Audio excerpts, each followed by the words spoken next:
Jai Hind everyone. Welcome to my YouTube channel, which is Explore Yourselves, Banking and General Knowledge, etc.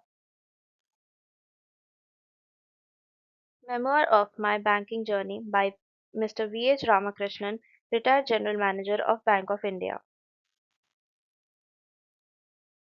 Episode number 8. The chapter Nigerian Experiences is continuing. The link of earlier episodes are available in the description. Nigerian experiences. Potpourri continued. Traveling pleasure by Air India. While returning from one of my holidays in India, I found out that I was traveling by the inaugural flight of Airbus 320 from Mumbai to Lagos via Nairobi. I was in first class, and the managing director of Air India, Captain Kapoor, was also traveling with me as he had inaugurated the flight. Needless to say, we had an excellent menu on board. The flight attendants were a bit nervous because of the presence of their top boss. The first goof up came when the air hostess, now called flight attendant, announced the pilot's name as Captain Kapoor. She apologized and corrected herself. At Nairobi, the plane was welcomed with music and Maasai tribal dance. It landed on time in Lagos. Now the second goof up. Two passengers' luggage did not come. Can you guess? One was my luggage, another was Captain Kapoor's. We got it the next day. Once I was talking to the manager of Air India about my proposed trip to India. My family had already gone and I was to join them. He suggested that he will organize my onward journey via Rome. He planned it in such a way that I would land in Rome on Saturday morning by Alitalia and get the connecting flight on Sunday night.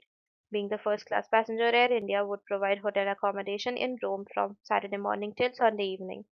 Everything went according to plan. I landed in Rome early morning and by 7 a.m. I was at the hotel. I asked at the reception whether it would be possible for me to take any daytime tour of the city. The reception clerk said that she can arrange for the same and told to be ready by 8:30 a.m. when a bus would come and pick me up. So in a hurry, I got ready and had a quick breakfast and got into the bus at 8:30 a.m. There were a few more passengers in the bus, but I was the only one from the hotel. After about half an hour, we reached what looked like a mini bus stand and we were to skate to board another bus. We were told that it would take us around the city. We got into the second bus, which had an English speaking guide. It was a wonderful trip. By about 5 p.m., the guide came and asked me the name of the hotel so that I can be dropped. I told her that she should drop me at the same place where I was picked up. She then said that I would not be getting into the bus which picked me up and that this bus would drop me at the hotel. She again asked for the name. To my horror, I realized that I did not know the name. It was not a well-known name like Holiday Inn or Hilton. It was an Italian hotel. I saw the name at the time of entering the hotel but could not recollect. I had nothing with me to locate the name. I had dropped the key at the counter.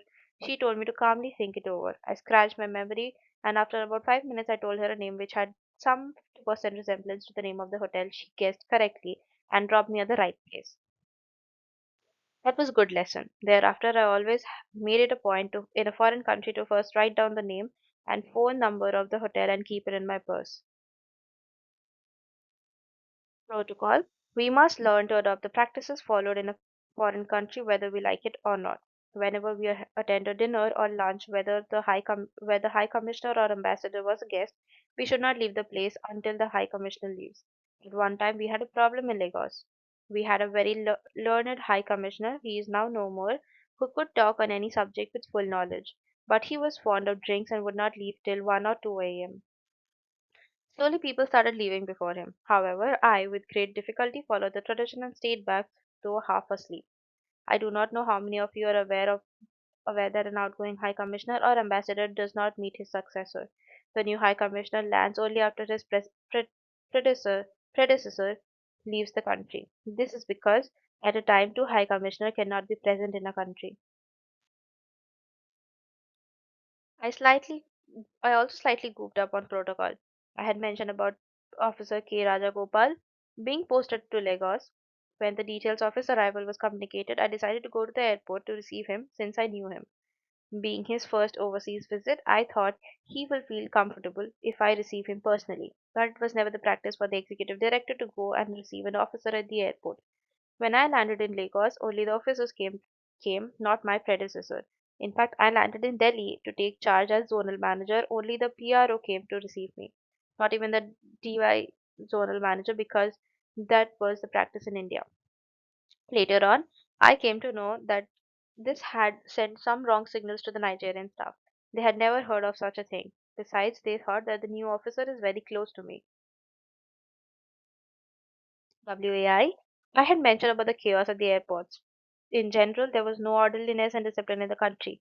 During the military regime, the government started a movement called Why War against indiscipline. Public were taught the importance of forming queues, not spitting on the road, and various other acts of discipline to be followed by them by way of 3-minute capsules on the television. It was repeated day and night. Believe it or not, it had a very good effect. Suddenly we found people forming queues. I always used to think whether we could also do similar campaigns in India. Thank God a beginning seems to have been made now. Remarkable personality. During my stay, Field Marshal Manekshaw visited Lagos for a golf tournament.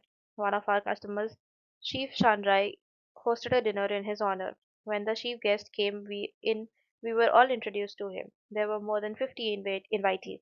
Field Marshal was then talking to the Indian High Commissioner and the other VIPs. I was in a small group with a few known friends. After about half an hour, the field marshal came to our group and asked me, "So, Mr. Ramakrishnan, how is banking in Nigeria?" I was simply spellbound. He not only remembered my name but also my profession.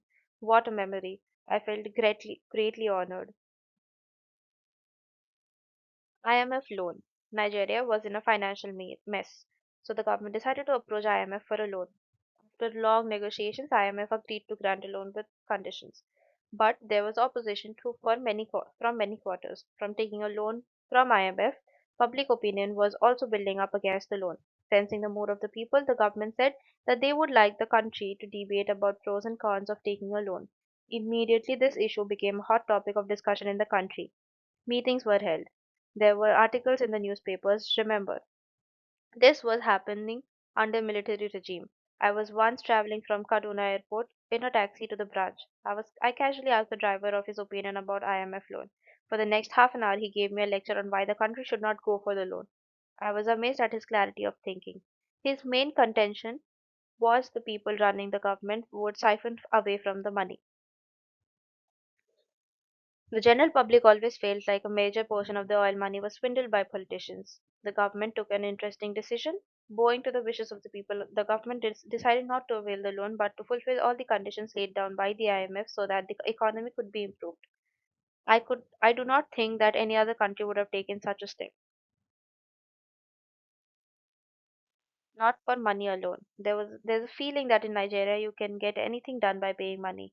It is true, but there are things for which a person would go all out to help someone. They are, first, friendship. Nigerians value friendship and business relationship very much. There was a famous Marwari businessman in London who later got into trouble. He was a big exporter to Nigeria. He also owed our bank, Allied Bank, with some money.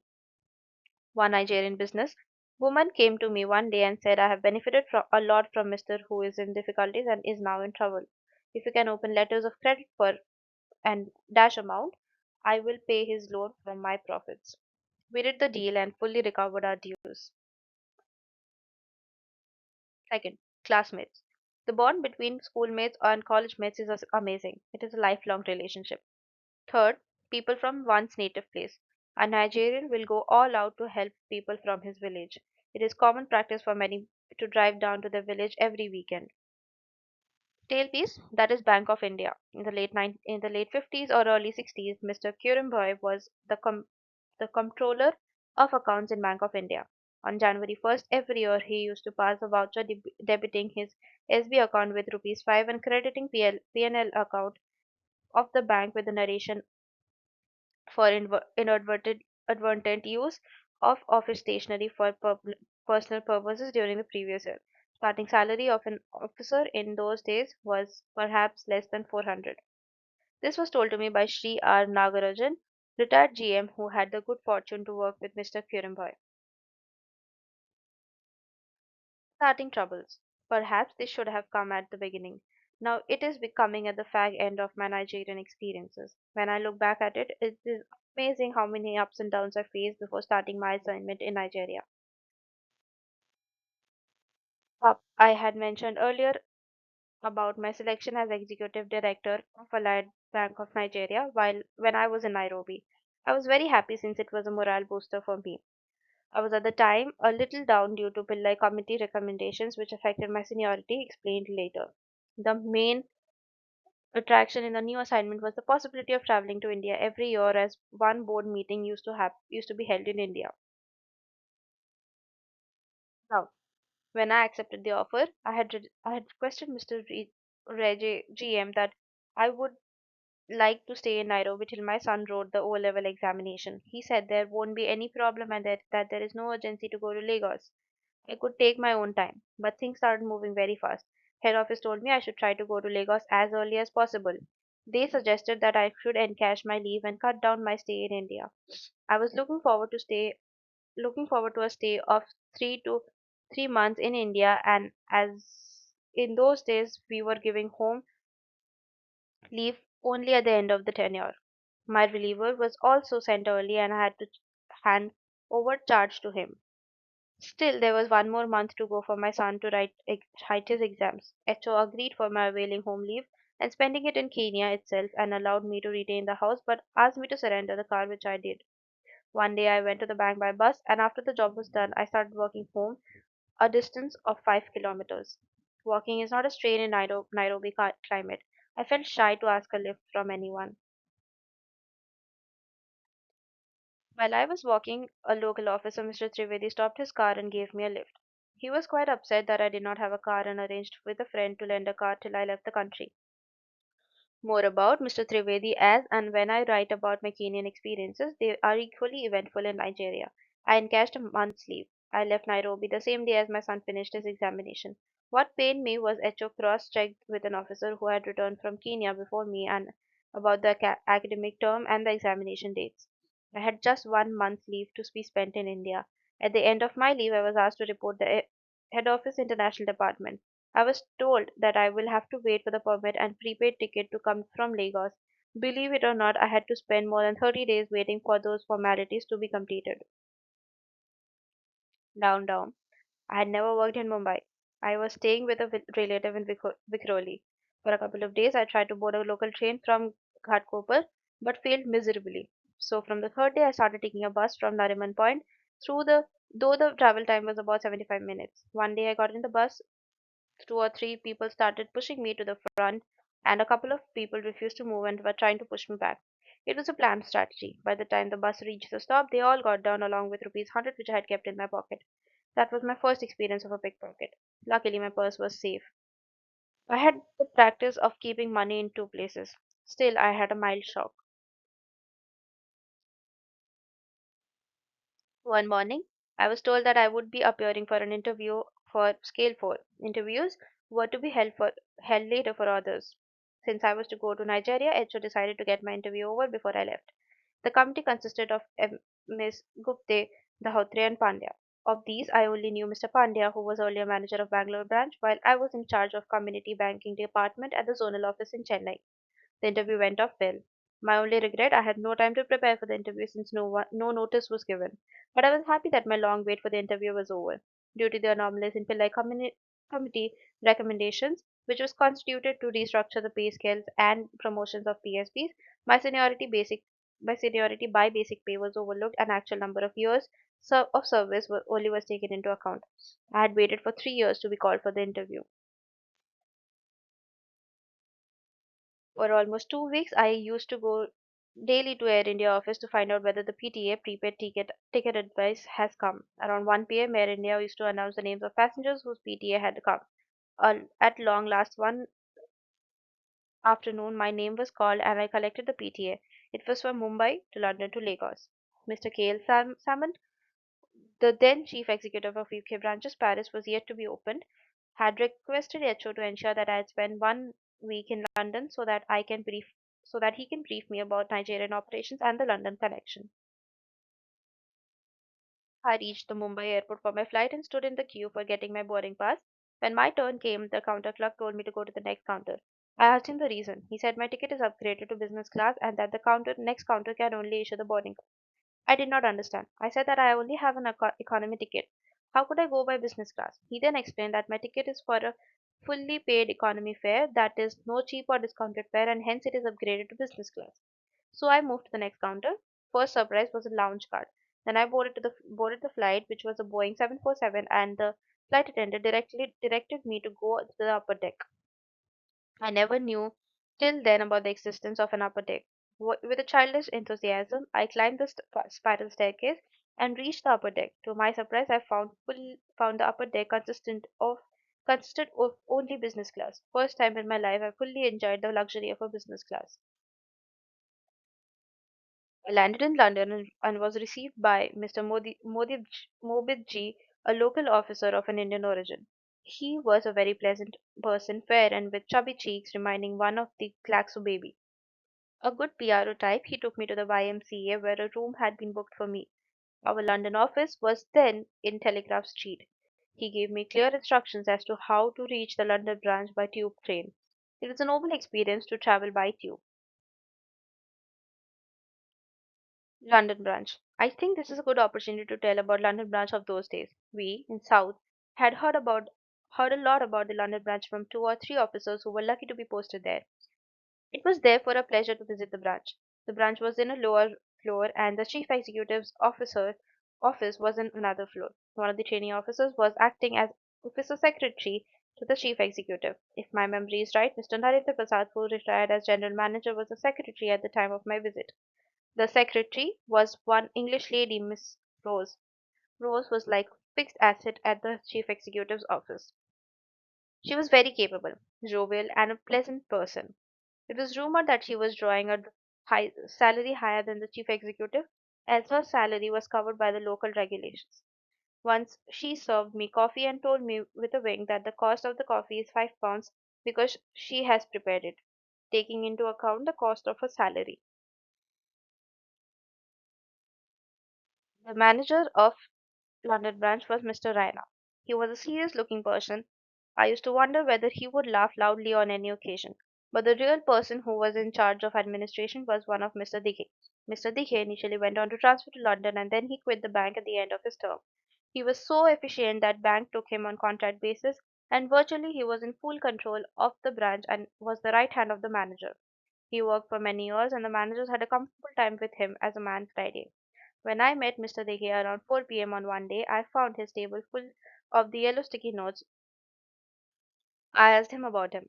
He explained that whenever he gets a phone call and he has to do something, he would write on the sticker and place it on the table. Before going home, he would attend to all those requests and see that all slips are removed. An excellent system. With G was given the job of taking care of me. He used to take me out for lunch to different cafeterias for lunch. In fact, I used to look forward to those simple and tasty lunches. Those days, trainees used to get free lunch coupons. One of the officers, Mr. E.S. Mohan, later he joined ICICI Bank and went to West Indies to work in a joint venture bank of ICICI. Took me and got me a veg cutlet and sandwiches with his coupons. Mr. Reiner took to a pub one afternoon. Pub culture is very famous in London. Being a teetotaler, I had some tomato juice. I also found that the pub was more a meeting place than a bar. It was peak summer and the sunset was only after 9 p.m. In a nutshell, I enjoyed my stay until something happened one day. Well, please, that is Bank of India. From Mr. T.D. Kansara retired as the custodian, then after nationalization, Mr. J.N. Saxena, who was with State Bank of India, was appointed as the first chairman and managing director of Bank of India. He was a towering personality with a booming voice. At a function of Bank of India, Mr. Ratan Tata referred to the advice given to him by Mr. Saxena when he met him at the Bank of India. At the end of one of the board meetings, Mr. Saxena looked at his watch and said, "Oh, I have to rush to the cocktails hosted by Mr. Dash." Then one director commented, "Mr. Chairman, but he's a bad customer." Mr. Saxena thundered, "Do you think your chairman can be bought over 2 pegs of whiskey?" There was a dead silence for a few moments, and the director concerned immediately offered an apology. Starting troubles continued. Down. As I had mentioned earlier, it was peak summer of 1984 and the sunset was after 9 p.m. The YMCA hostel where I was staying was very close to the famous Oxford Street. It was the most posh shopping center and included the world's famous Harrods. I used to get back to the room by 6:30 p.m. and then do window shopping for a couple of hours before having my dinner at some small Indian restaurant. Starbucks had not made its entry in London. I used to go to McDonald's for coffee and French fries. While walking in Oxford Street, I saw the board Woolworth. I was familiar with the name as they had a supermarket near Bank of India, Nairobi. So I felt a bit homely and went in. I have the bad habit of keeping my wallet in my hip pocket. I went in, spent some time, and came out. The moment I came out, I had a funny feeling of vacuum in my hip pocket. I felt my pocket and I found my wallet had gone. I quickly looked around but could not find anyone running away. It was a very clever job. I had kept £50 in the wallet. The rest of the cash was in the briefcase in the room, which was locked, and the key was in my wallet. I panicked for a moment. Then I thought I will have to get the briefcase open by hook or crook. I was slowly walking back to the room and suddenly I found a suitcase shop. I walked in and to my luck, it was owned by an Indian. I explained my predicament to him and he said he could help me. So I went and fetched my briefcase and within a few seconds he opened it for me. I thanked him profusely. Up one day, Mr. Samant told me that I should attend a dinner hosted by Mr. Prem Mehtani at his residence. He said that Prem was dealing with Nigeria in a big way and I could meet any businessman there. I asked him how I will reach Prem's house as I had no idea of topography of London. Mr. Samant laughed and said I should just give the address to the taxi driver and he would drop me at the building. He also said that I should come around 9 p.m. That was my first experience of a late night dinner. Little did I know that it was going to be my daily routine in Lagos.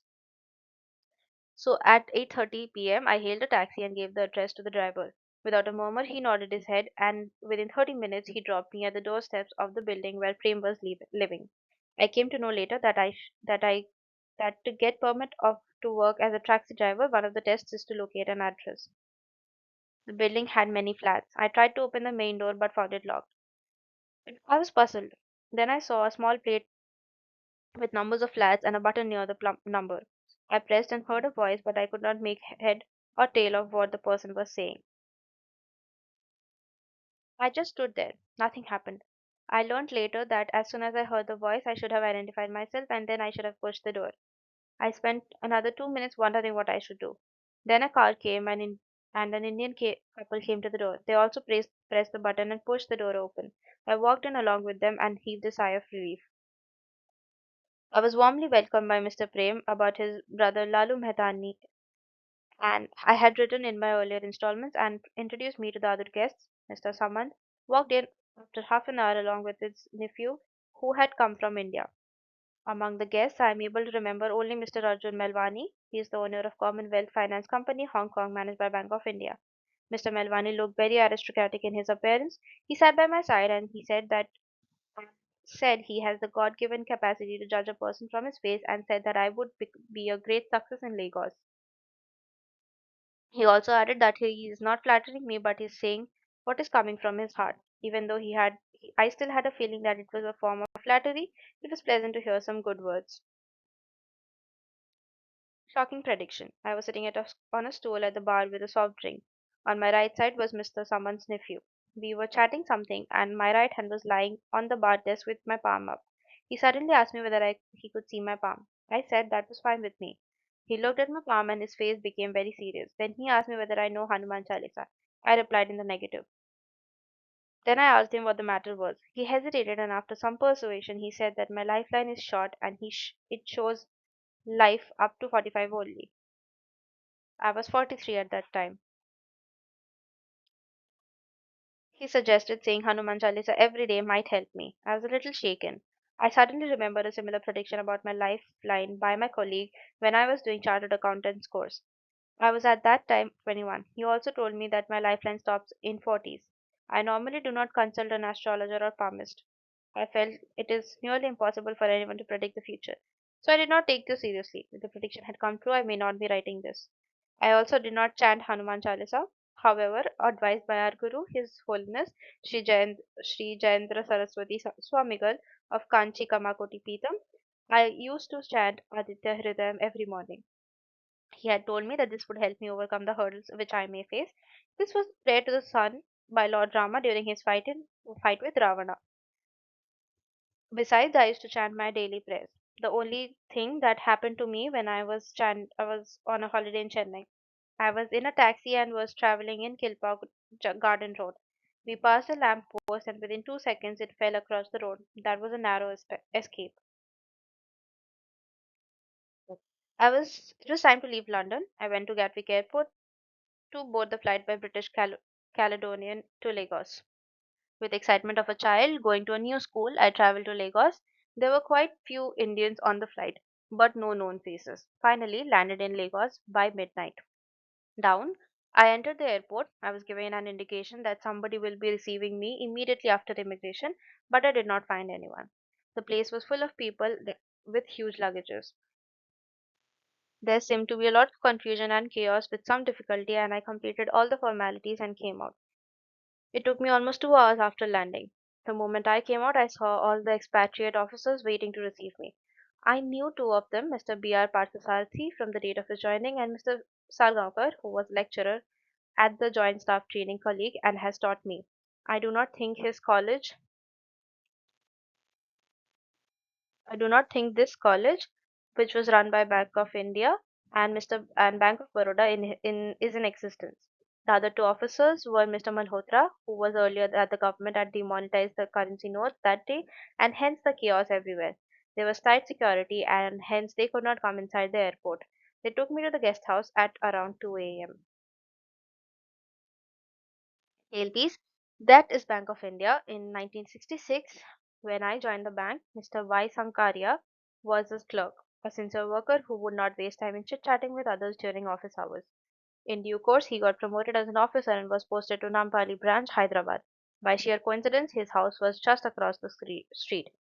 Those days, a conveyance allowance used to be paid to the officers for commuting to the office. Mr. Sankaria wrote to the bank that since he is only walking to the bank, he need not be paid conveyance allowance.